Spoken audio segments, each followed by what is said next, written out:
Bismillahirrahmanirrahim. Assalamu alaikum students. Our today's topic is concentration of excretory product.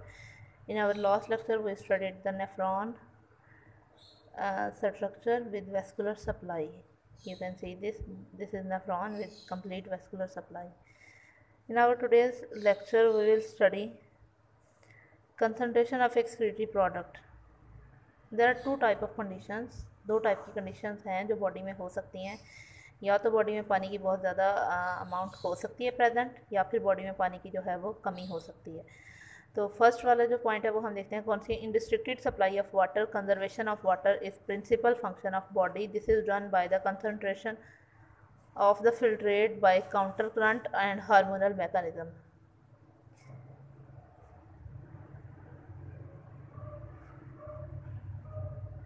Mammalian kidney, including human, is adapted to conserve water by over 99.5% reabsorption of glomerulus filtrate।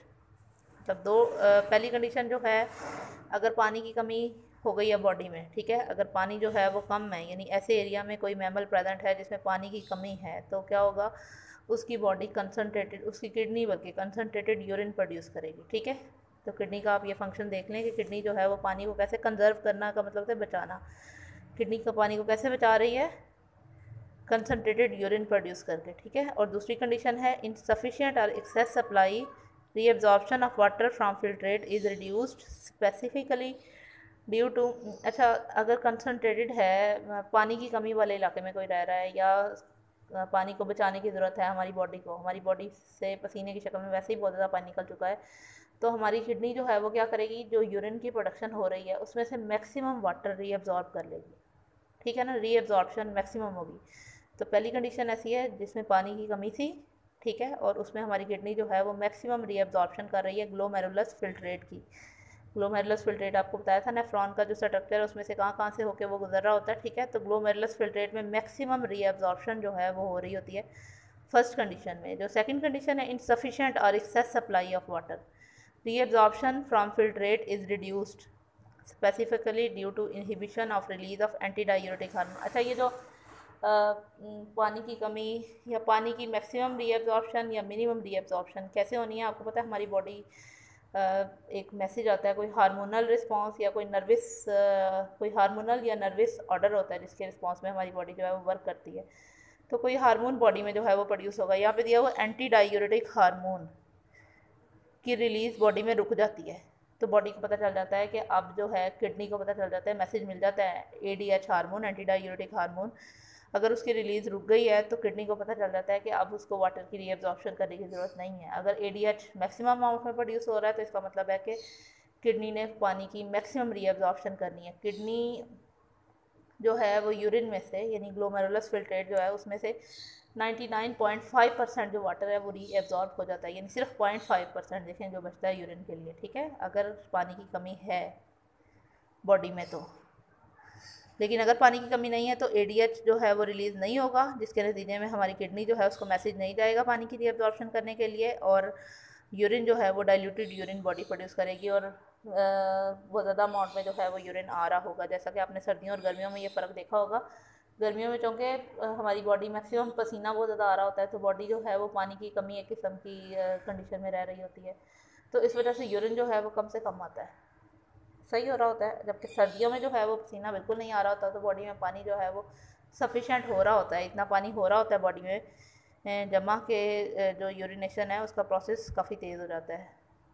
ठीक है, तो हाइपोऑस्मोटिक body fluids, तो अगर हाइपोऑस्मोटिक environment में body रह रही है तो क्या होगा, यूरिन जो है वो डाइल्यूट होगा। हाइपर ऑस्मोटिक अगर इन्वायरमेंट है तो उसमें क्या होगा, यूरिन, बल्कि हाइपर नहीं, रिस्ट्रिक्टेड अगर वाटर की सप्लाई वाले कंडीशन में रह रही है बॉडी तो उसकी कंसनट्रेटेड यूरिन जो है वो प्रोड्यूस करेगी। The interstitial fluid of kidney is gradually concentrated from cortical to medullary part, thus inner medulla is highly concentrated with the presence of urea and through a mechanism of counter current multiplier।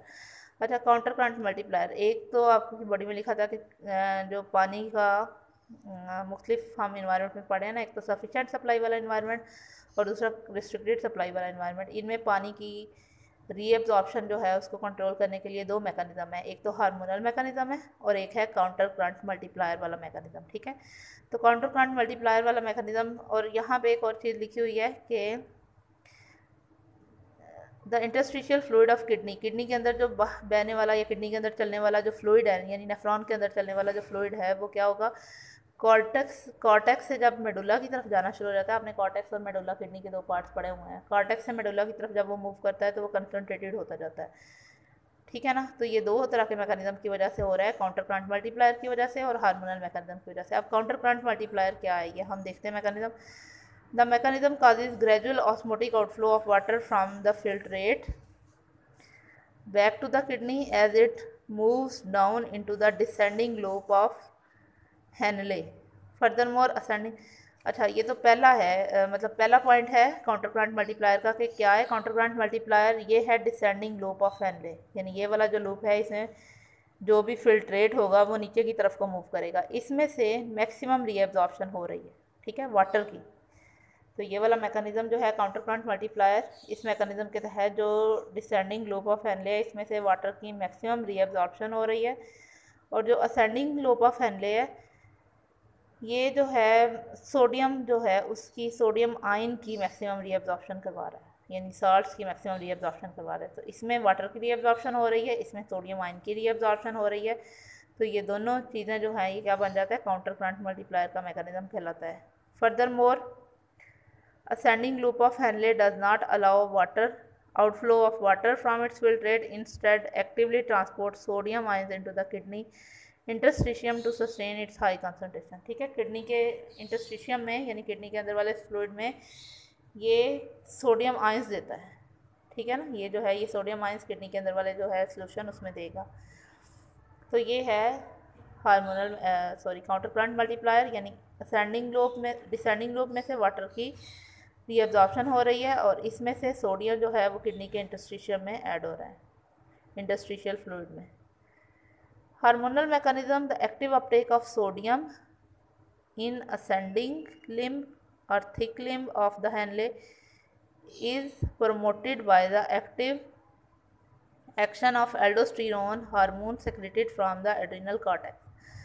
अच्छा, active uptake of sodium in ascending limb, ये ascending limb है, ऊपर को जाने वाला limb. ठीक है, ऊपर को जाने वाला पार्ट लूप ऑफ हैनले का, ये लूप ऑफ हैनले का ऊपर को जाने वाला पार्ट है, ये लूप ऑफ हैनले का नीचे को आने वाला पार्ट है। इसके ऊपर को जाने वाले पार्ट में से सोडियम की जो है वो क्या हो रही है, एक्टिव अपटेक हो रही है ना, एक्टिव अपटेक हो रही है।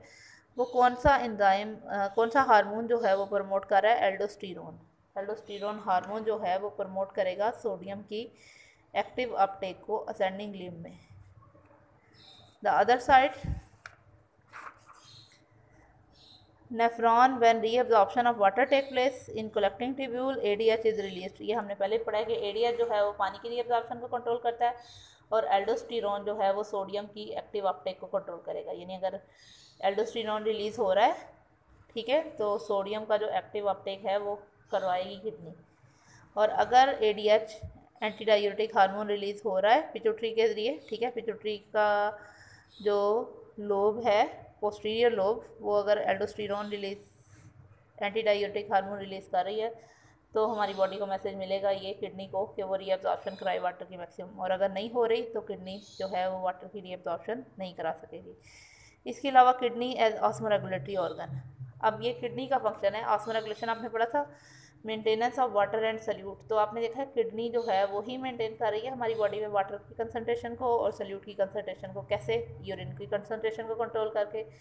किडनी जो है वो यूरिन की फॉर्मेशन करती है, यानी अगर हमारी बॉडी के अंदर वाले इन्वायरमेंट के मुताबिक अगर हमारे अंदर पानी की कमी है तो किडनी कंसनट्रेटेड यूरिन और बहुत थोड़ी अमाउंट में यूरिन जो है वो प्रोड्यूस करेगी, बहुत थोड़ा यूरिन आएगा, ठीक है, अगर बॉडी में पानी की कमी है तो।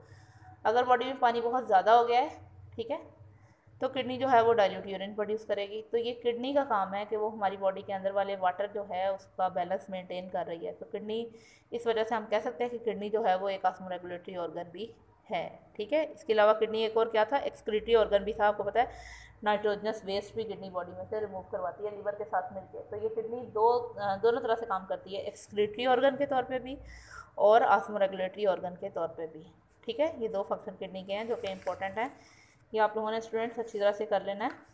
ये हम दोबारा से एक दफ़ा रिपीट करते हैं। लास्ट वाला जो हमारा लेक्चर था नेफ्रॉन, उसकी फिल्ट्रेशन फंक्शन है ये नेफ्रॉन के, 3 आपकी बुक में दिए होंगे, 3 हेडिंग्स, फिल्ट्रेशन, रीअब्जॉर्प्शन और सेक्रीशन, ये तीनों जो हैं ये उसके फंक्शन है नेफ्रॉन के।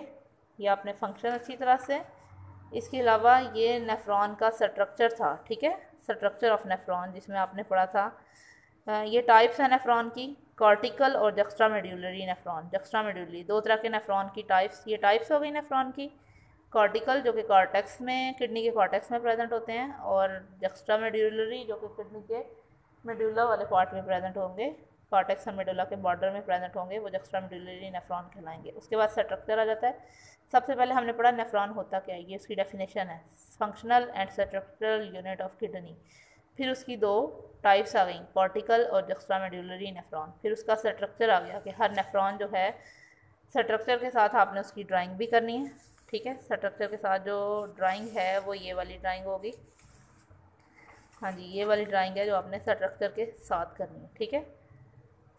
और साथ साथ आपने इसको एक्सप्लेन भी करते जाना है। सबसे पहले वाले पॉइंट में यही लिखा हुआ है कि कप शेप्ड स्वेलिंग होती है जिसको बोमेन कैप्सूल कहते हैं, ठीक है, और उसके अंदर कैपिलरीज का नेटवर्क होता है जिसको ग्लोमेरुलस कहते हैं। उसके बाद ये है, ये कन्वर्टेड बलदार वाली नालियाँ होती हैं, ट्यूब्यूल, ट्यूब्यूल होती हैं ना नालियाँ, ठीक है। तो ये बलदार नालियों वाला पहला हिस्सा जो है ये प्रॉक्सिमल ट्यूब्यूल कहलाता है। उसके बाद बलदार नालियों वाला दूसरा हिस्सा जो है वो डिस्टल ट्यूब्यूल कहलाता है। अब इन बलदार नालियों के ऊपर भी कैपिलरीज चढ़ी हुई हैं जो कि पेरीट्यूबुलर कैपिलरीज कहलाती हैं, ठीक है। ये बलदार नालियों को जो जोड़ने वाला नीचे वाला पार्ट है ये पहले नीचे को आ रहा है फिर ऊपर को जा रहा है। ये है loop of Henle. Loop of Henle का ये डिसेंडिंग यानी नीचे को आने वाला लिम्ब, और असेंडिंग ऊपर को जाने वाला लिम्ब पार्ट, ठीक है। और ये लास्ट वाली जो ट्यूब्यूल आपको नज़र आ रही है ये है कलेक्टिंग ट्यूब्यूल। तो ये बहुत बहुत इंपॉर्टेंट है, इसको आपने इसी तरह से अच्छी तरह से करना है। यही वाले पॉइंट आपके इसी स्ट्रक्चर को पॉइंट्स की फॉर्म में ये इस स्ट्रक्चर में एक्सप्लेन किया गया, ठीक है। और कंसंट्रेशन ऑफ एक्सक्रीटरी प्रोडक्ट हमारे नेक्स्ट लेक्चर में जो है ये मैं आपको ज़रा बुक से भी एक दफ़ा नोट करवा दूँ। ये आप लोगों ने स्टूडेंट हमने इसको देखा, ये यूरिनरी सिस्टम था, ठीक है। उसके बाद ये नेफ्रॉन है, इसमें इसकी डेफिनेशन लिखी हुई है। यहाँ पे कॉर्टिकल और जक्स्ट्रा मेडुलरी ये 2 इसकी जो हैं वो टाइप्स हैं। ये वाला पैराग्राफ स्ट्रक्चर का है नेफ्रॉन के, ये नेफ्रॉन के 3 फंक्शंस हैं, और ये नेफ्रॉन का वेस्कुलर सप्लाई के साथ लेबल डायग्राम है कंप्लीट। और ये हमने आज पढ़ा है concentration of excretory product number 1 condition और नंबर 2 कंडीशन इस पैराग्राफ में है। यहाँ पे काउंटरकरेंट मल्टीप्लायर मैकेनिज्म की बात की गई है और यहाँ पे हार्मोनल मैकेनिज्म की बात की गई है। और ये है किडनी एज ऑस्मोरेगुलेटरी ऑर्गन। ये आपको क्लियर तो नज़र नहीं आ रहा होगा लेकिन आपको थोड़ा थोड़ा आइडिया हो रहा होगा क्योंकि जब आप बुक खोलेंगे आपको पता चल जाएगा कि ये कहाँ से बताया जा रहा है। अब ये किडनी डिजीज़ हैं जो हम लोग अपने नेक्स्ट लेक्चर में कवर करेंगे, ठीक है।